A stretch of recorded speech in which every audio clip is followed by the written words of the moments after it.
इस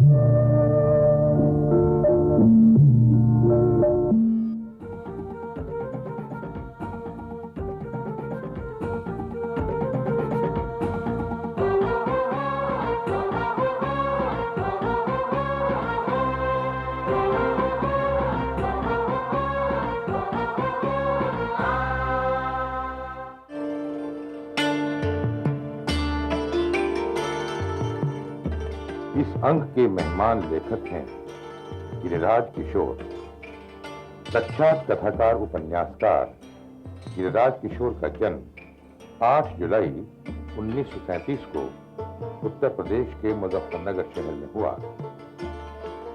लेखन जगत की अपनी उपलब्धियों के साथ साथ अन्य कर्म क्षेत्रों में भी उन्होंने महत्वपूर्ण भूमिका निभाई।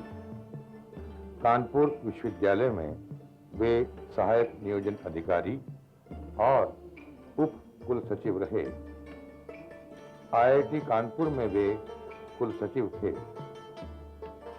वे रचनात्मक लेखन केंद्र आईआईटी कानपुर के अध्यक्ष पद से 1997 में सेवानिवृत्त हुए। इन दिनों वे स्वतंत्र लेखन कर रहे हैं।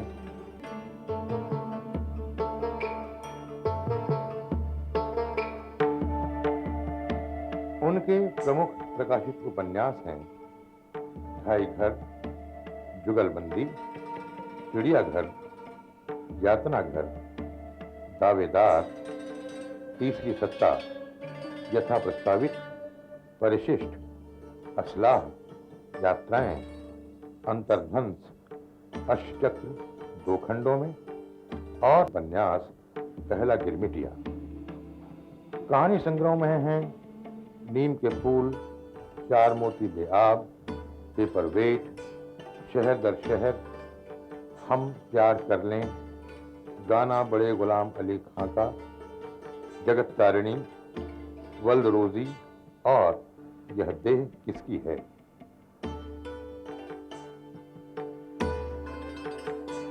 उनके नाटक हैं नरमेघ, प्रजा ही रहने दो, घास और घोड़ा, चेहरे चेहरे किसके चेहरे, केवल मेरा नाम लो, जुम आयत, काठ की तोप और गुलाम बेगम बादशाह।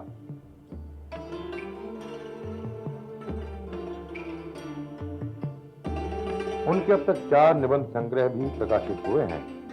संवाद सेतु, लिखने का तर्क, कथ अकथ और एक जनभाषा की त्रासदी।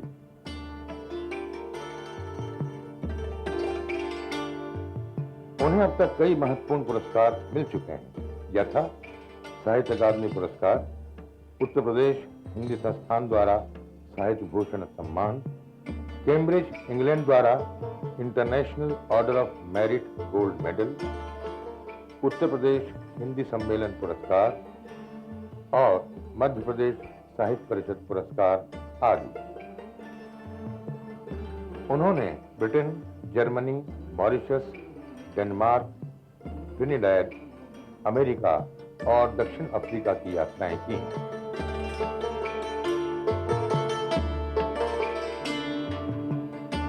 जैसा कि कहा गया, उनका उपन्यास है पहला गिरमिटिया, जो 904 पृष्ठों का वृहद उपन्यास है और जिसे भारतीय ज्ञानपीठ ने प्रकाशित किया।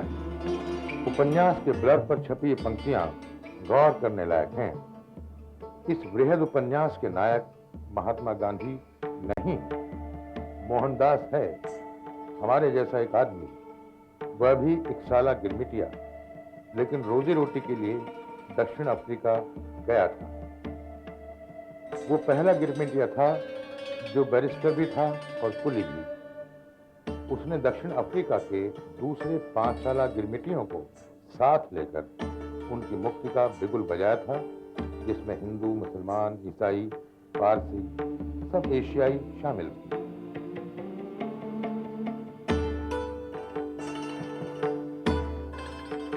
पहला गिरमिटिया पर बातचीत करने के लिए हमने गिरिराज किशोर और कवि चिंतक गिरधर राठी को आमंत्रित किया। गिरिराज जी, वैसे तो हम लोग जानते ही हैं कि आपकी राजनीति में बड़ी गहरी रुचि है और शायद आप उन बहुत थोड़े कथाकारों में से हैं जिन्होंने भारतीय राजनीति को कहानी और उपन्यासों के माध्यम से लोगों के सामने पेश किया है। और मुझे लगता है कि पहला गिरमिटिया जो आपका उपन्यास है और जिस पर इतनी अधिक चर्चा लगातार हो रही है इसके प्रकाशन के बाद से, जुगलबंदी का ही एक तरह का अगला छोर है। यानी उस आज़ादी के समय क्या समाज था और क्या राजनीति बन रही थी, तो जैसे लगता है कि उस काल से आपकी जो रुचि बनती चली आई, तो आप और पीछे जाकर देख रहे हैं कि आखिर वह राजनीति 1947 में कैसी बनी होगी और आज जो बन रही है वो। राठी जी, दरअसल आपने बहुत ठीक कहा ये कि मैं अपने उपन्यासों में, चाहे वो परिशिष्ट हो, चाहे जुगलबंदी हो या कहानियाँ भी हैं, उनमें मैं लगातार गांधी को सामने रखे रखा और मैं ये सोचता रहा था हमेशा। और आप ये भी कह सकते हैं कि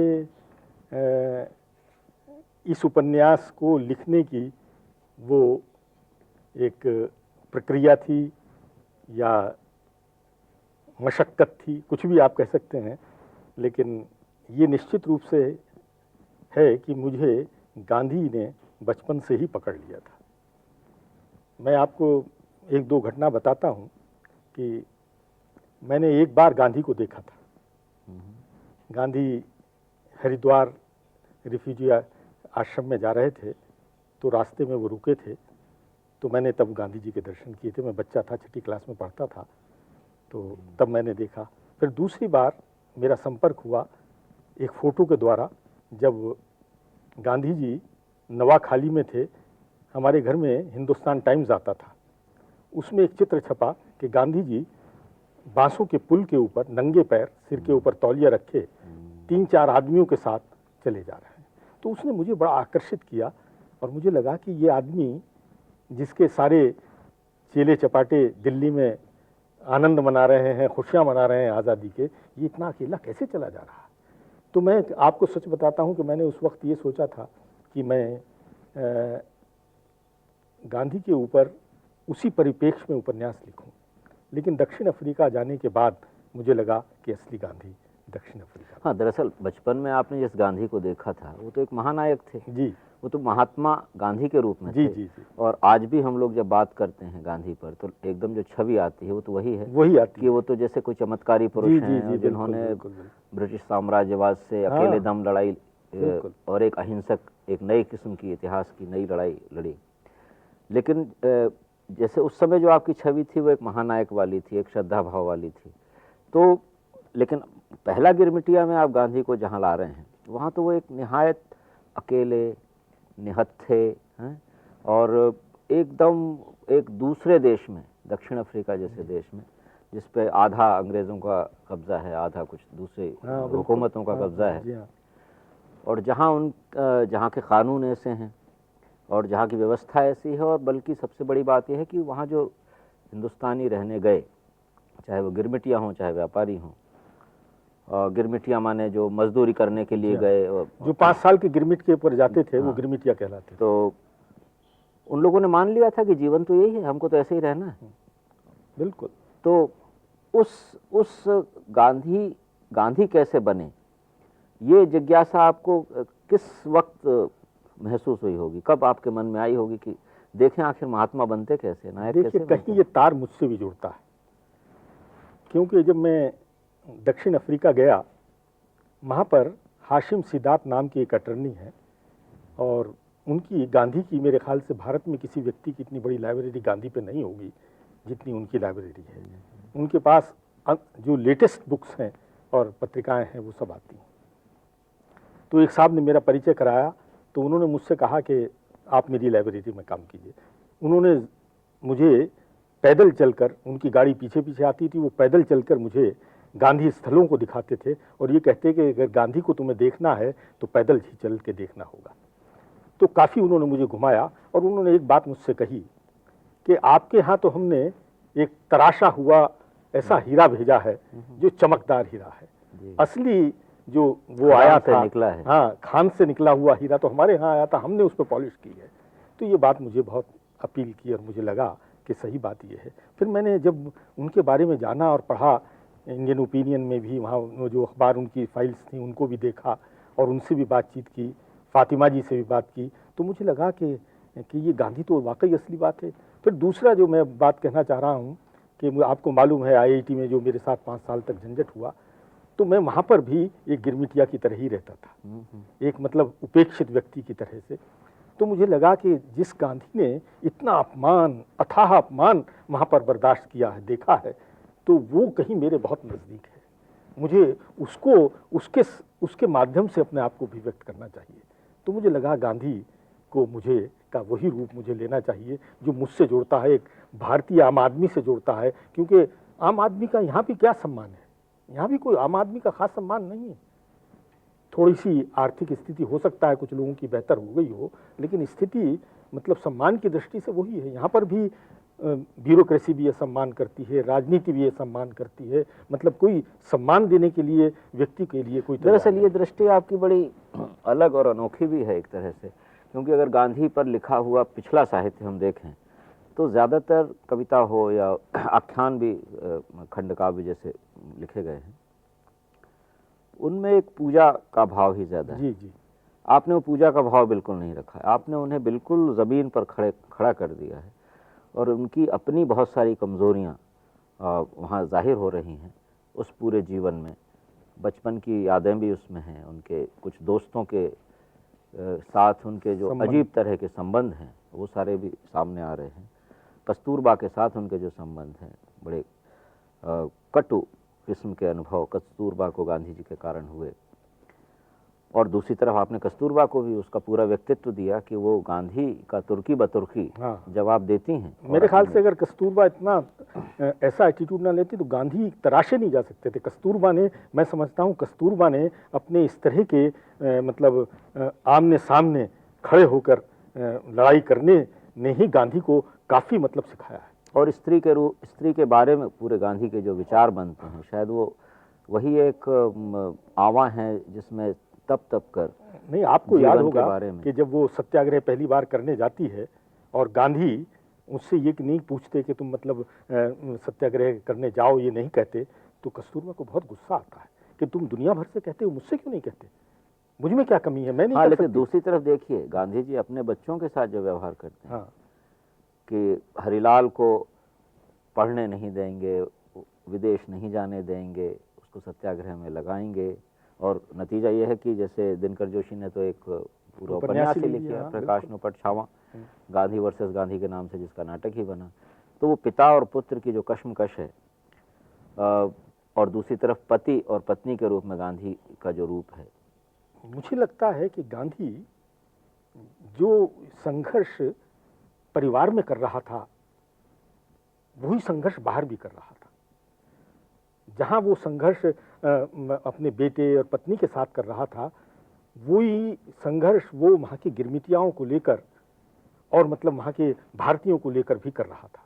बल्कि ये तो बहुत दिलचस्प है ना कि गए तो एक सेठ के निमंत्रण पर थे जी, और बड़ी भारी फीस उनको मिलती थी और उनकी कमाई बहुत जबरदस्त थी। बाद में तो शुरू के 2-3-4 साल तो उनके जब बैरिस्ट्री उनकी शुरू हो गई थी तो सबसे अमीर बैरिस्टरों में से क्या पूरी इंडियन ओपिनियन की पूरी खर्चा वो उठाते थे। हाँ, लेकिन उनके साथ जाने के बावजूद सारा संघर्ष जो है वो वहाँ के आम भारतीय लोगों के लिए होता है। बिल्कुल, जो तमिलनाडु से आए हैं, बिहार से गए हैं, यूपी से गए हैं, तो एक बिल्कुल दूसरी तरह की, क्योंकि आज़ादी के आंदोलन के दौरान भी गांधी को इस विवाद का बहुत सामना करना पड़ा कि ये तो बिरला के मेहमान बने रहते हैं। देखिए, एक बात गांधी के बारे में एक बात तो आपको सोचनी पड़ेगी। गांधी का एक वाक्य मैं आपको बताना चाहता हूँ। गांधी ने ये कहा है कि मैं किसी से भी किसी के प्रति अनादर नहीं करना चाहता, अगर मेरे साथ भी अनादर कोई करता है तो मैं उसके प्रति अनादर नहीं करना चाहता। आप ये देखिए कि ये थोड़ा रिपीटिशन भी मेरे उपन्यास में लगता है, क्योंकि एक ही तरह की घटनाएं होती हैं, पहले पीटते हैं, फिर दोबारा पीटे जाते हैं, सबको माफ करते चले जाते हैं, फिर वो खान पीटता है, तो वो हाँ वो रिपीटिशन होती है। उनका एटीट्यूड रिपीटिशन लोगों का, बाकी लोगों का नहीं होता, उनका एटीट्यूड उसमें रिपीट होता रहता है, बराबर दोहरा, क्योंकि हर जगह वो क्षमा करते चले जाते हैं। यहाँ तक कि वो जो महल के सामने उनको सिपाही मारते हैं क्योंकि वो पगडंडी पर जा रहे हैं, उनको भी वो मतलब माफ कर देते हैं कि नहीं नहीं मतलब इनकी कोई खता नहीं, खता मेरी ही थी। तो ये जो उनका एटीट्यूड है, तो वो ये समझते हैं कि मुझे किसी के बारे में भी, किसी के प्रति भी ऐसा भाव नहीं रखना है जिसमें अपमानजनक किसी को लगे।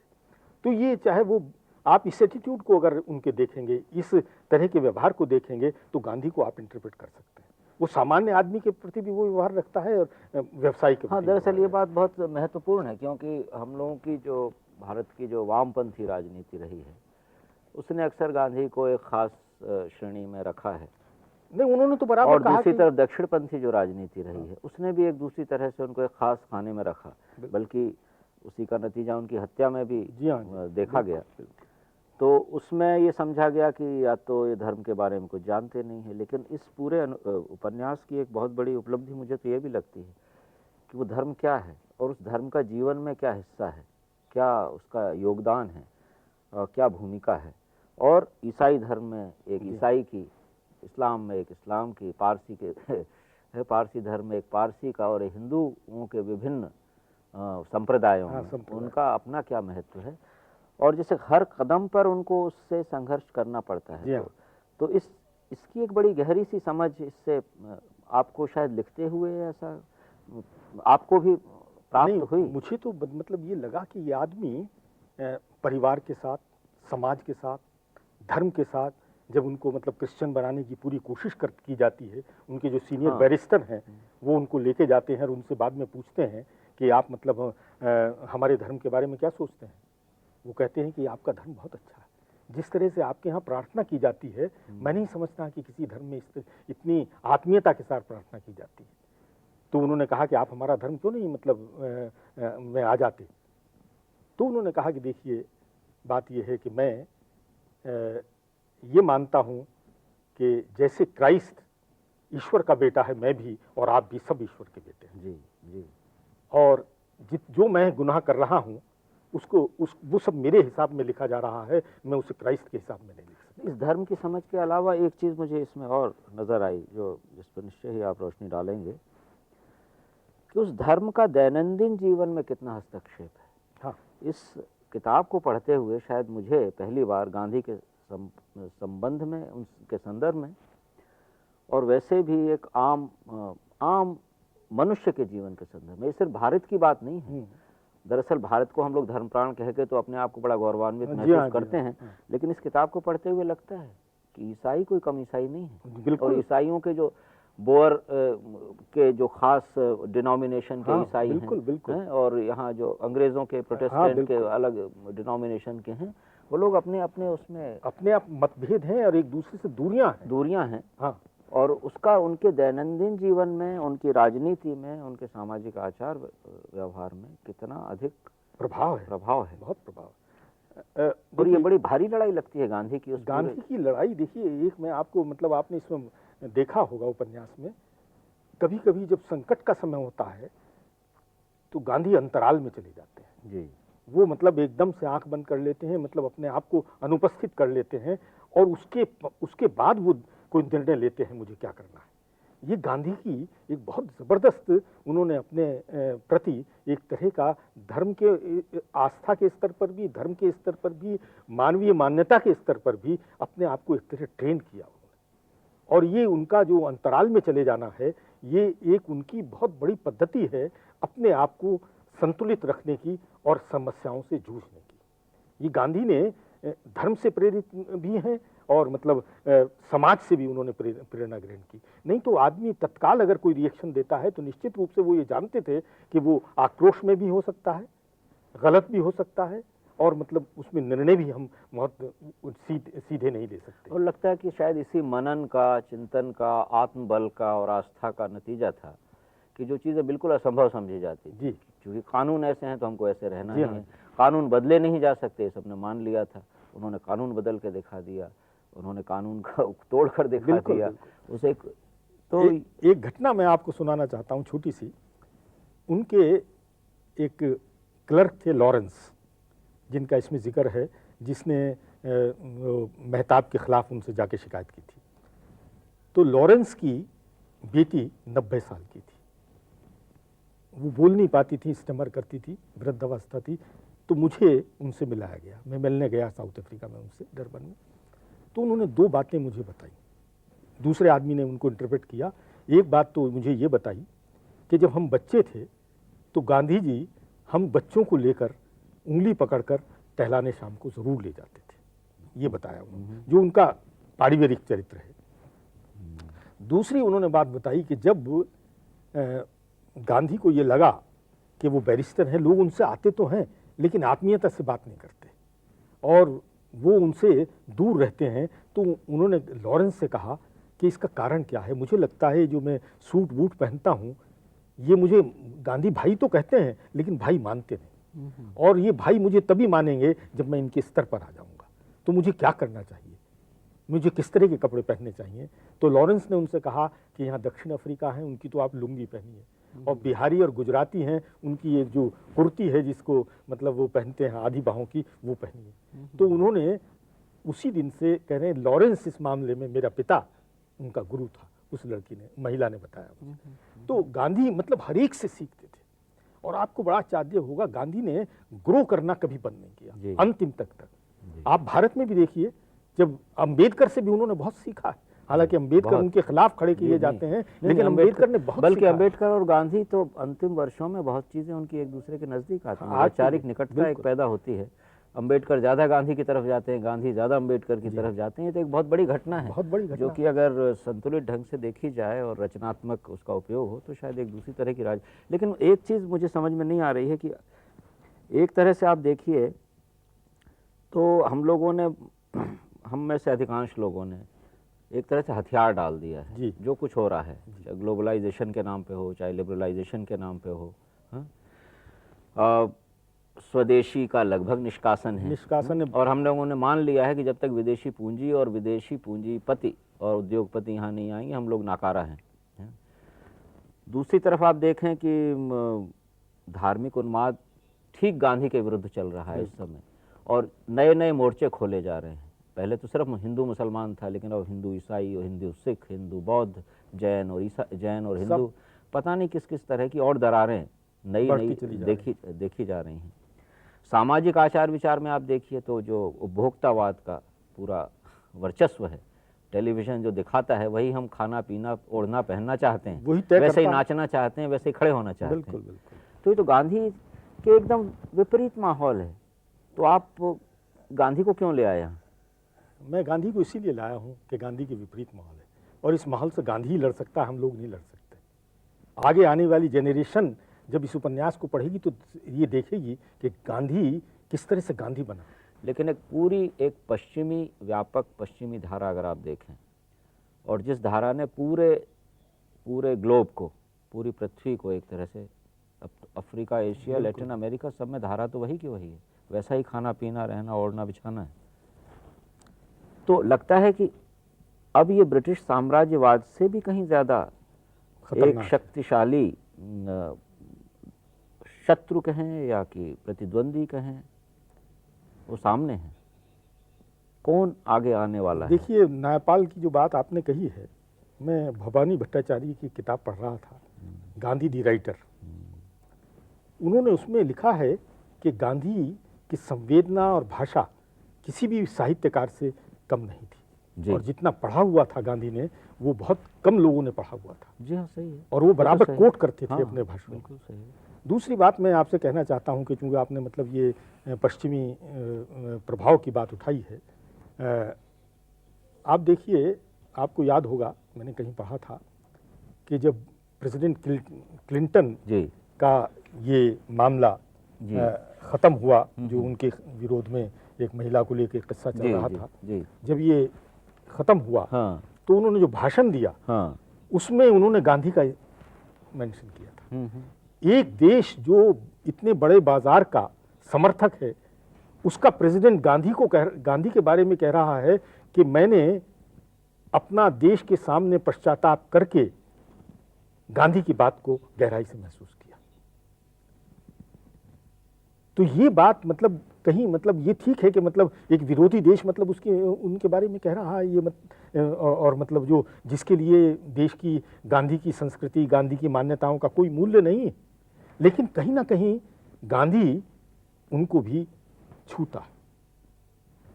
हाँ, ये सही है, इसमें तो दो राय नहीं है, क्योंकि जहाँ सारे हथियार विफल हो जाते हैं वहाँ आप आत्मबल पर ही जाते हैं, और गांधी ने जो रास्ता दिखाया है वो आपको लगता है कि वही है। कि नेल्सन मंडेला की ऑटोबायोग्राफी पढ़िए, उसमें उन्होंने एक वाक्य लिखा है, उन्होंने लिखा है कि मैं गांधी से कभी सहमत नहीं, लेकिन अपने देश की आज़ादी की लड़ाई लड़ने के अलावा के लिए गांधी के रास्ते के अलावा मेरे पास कोई दूसरा रास्ता नहीं था।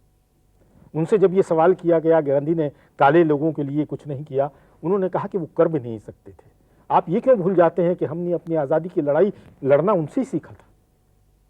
ये तो बहुत दिलचस्प है, आपने इसमें उदाहरण भी उसका दिया है वो कि जुलू लोगों के शारीरिक सौष्ठव का जो वर्णन खुद गांधी जी करते हैं। बिल्कुल। और उनके पूरे एक आत्मसम्मान पूर्ण और एक स्वतंत्र किस्म का जो जीवन जीने वाला है, तो काले के साथ हम कम काले हैं और वो ज़्यादा काले हैं, उनकी जो उनका, हालांकि ऐसा नहीं लगता कि शायद उनके 19-20 साल के दक्षिण अफ्रीका प्रवास में काले लोगों से बहुत ज़्यादा उनका नहीं, दक्षिण अफ्रीकी लोगों से मैं इस बात को आपके जवाब देना चाहता हूँ। ये नेल्सन मंडेला ने भी कहा और वहाँ पर भी मुझे लोगों ने बताई, मैंने भी ये सवाल किया था। उन्होंने ये कहा कि वहाँ पर लोग ट्राइब्स में रहते थे जी, और चीफ्टेंस के बिना वो किसी से बात नहीं कर सकते थे, भाषा की सबसे बड़ी समस्या थी। तो वो जब पूरी तरीके से गांधी ने एक बार सोचा था कि मैं यहाँ के लोगों का समर्थन लूँ, लेकिन वहाँ के चीफ्टेंस उनको, मैंने इसमें देखा अंग्रेज़ों का काम भी जो मजदूर करते थे, मतलब काले मजदूर करते थे, वो बिना चीफ्टेंस की आज्ञा के बिना नहीं करते थे, और वो उसका बहुत पैसा मांगते थे। तो वहाँ की लोकल समस्याएं बहुत थी उनको अपने साथ मिलाने की। तो ये भी एक कारण है, हालांकि ये तो उनके बारे में है ही कि मतलब गांधी जी ने मतलब वहाँ के स्थानीय लोगों की समस्याओं के बारे में काम नहीं किया, ये तो उनके ऊपर आरोप है ही। हाँ, वो आरोप है, और आप लेकिन कह रहे हैं वो सही है कि वो तो उन्होंने जो क्षेत्र चुना था उसी में अद्भुत किस्म का काम किया उन्होंने।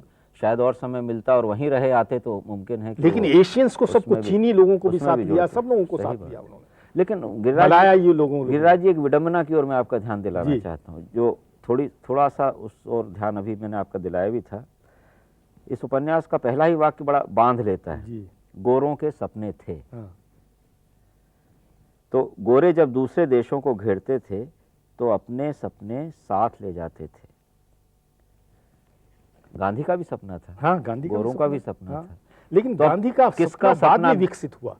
गांधी का सपना क्या गोरे के सपने में गांधी है? अब गोरे के सपने में मेरे ख्याल से गांधी है, क्योंकि अब मैंने देखा है कि कुछ मिशनरीज गांधी को लगातार कोट करते हैं। जी, गांधी का उदाहरण बार बार देते हैं कि गांधी ने ये कहा, गांधी ने वो कहा। अभी मतलब इंग्लैंड में का जो आर्क बिशप है उसने भी गांधी का कहीं रेफरेंस दिया है। तो लोग सोच तो रहे हैं, लेकिन जैसे आपने कहा वामपंथी दक्षिणपंथी सब गांधी के खिलाफ हैं, क्योंकि गांधी भी अकेला सबके खिलाफ खड़ा हुआ। जी, ये भी एक समस्या है। ये बहुत सही बात है। गांधी भी सबके खिलाफ खड़ा हुआ है, तो मतलब जिसके खिलाफ गांधी खड़ा हुआ है तो वो उनको कैसे मतलब नहीं खिलाफ करेंगे? वो तो जब दबाव में आ जाएंगे तभी उसे स्वीकार करेंगे, और उसके लिए भारत के लोगों का भी उनसे जोड़ना ज़रूरी है। मैं आपको बताता हूँ, भारत का एक बड़ा नेता, मैंने लिखा भी था एक बार, मतलब एक विश्व सम्मेलन में गया, लेकिन गांधी के किसी भी स्थान पर वो मतलब विजिट करने नहीं गया। फिर मैंने लेख लिखा, इस बार सुना है मतलब उन्होंने 1-2 स्थान विजिट किए थे। तो मतलब ये स्थितियां हैं, हम लोगों की भी मतलब ये स्थितियां हैं। गांधी को स्वीकार करके हम गांधी को स्वीकार नहीं कर सकते, और गांधी को स्वीकार करने के बाद ही हम गांधी को जान सकते हैं। ये एक बहुत बड़ी समस्या है। गांधी को क्यों, भारतीय संस्कृति का भी सवाल है। जो संस्कृति की बात करते हैं वो संस्कृति की भी कितना जानते हैं? गांधी वो भी संस्कृति के एक पक्ष को लेकर मतलब चालू हो जाते हैं, गांधी के संपूर्ण पक्ष को कहाँ लेना चाहते हैं? अच्छा गिरिराज जी, फिर इस पर और भी बात आगे कभी करें। बहुत बहुत धन्यवाद।